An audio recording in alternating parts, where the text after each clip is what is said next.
Magandang gabi po, Luzon, Visayas at Mindanao.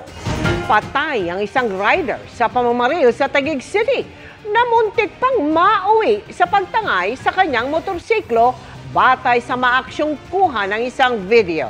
Nahuligam din ang tangkanyang pagganti ng pamamaril sa mga suspect at ang agad na pagtakas ng mga ito. Arestado naman ang dalawang kaibigan ng biktima matapos ma-recover sa kanila ang nawawalang bag at baril. Nakatutok si Bam Alegre. Huli kamang pananambang sa isang motorcycle rider sa iskinitang ito sa barangay Bambang, Taguig, pasado alas 9 kagabi. Sumulpot ang dalawang lalaki na parehong armado. Tinarget nila ang rider na natumba sa kalsada.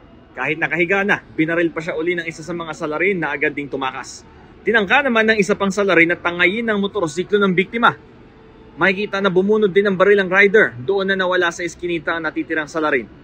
May binaril po daw na tigabangbang. Nung paglabas ko, may nakabulakta. Tumawag agad ako ng ambulansya. Walang ambulansya, nakadispatch. Kaya yung tricycle lang tinawag ko. Naisugod pa sa ospital ang rider pero idineklarang dead on arrival. Agad pinoseso ng SOCO ang crime scene para sa ballistics. Natuklasan nilang nawawala ang bag ng rider pati ang baril niya.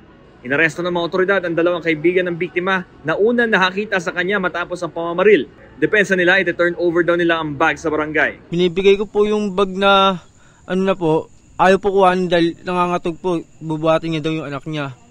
Kaya ang ginawa ko po, hindi ko po alam gagawin ko po sa bag na po yun. Di kaya po inuwi ko po. Tapos, bababa na po kami, dumating po yung mga pulis. Pupunta sana po kami ng barangay po para i-surrender po yung... So, surrender po namin. Naisip ko na lang pong kuhain yung bakal. Baka mamaya po, may iba rin makakuha.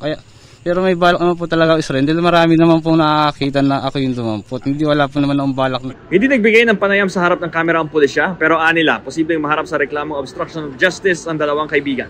Inaalam pa ng pulisya ang motibo sa pamamaril, maging ang pagkakakilanlan ng mga gunman. Para sa GMA Integrated News, Bam Alegre, nakatutok, 24 oras.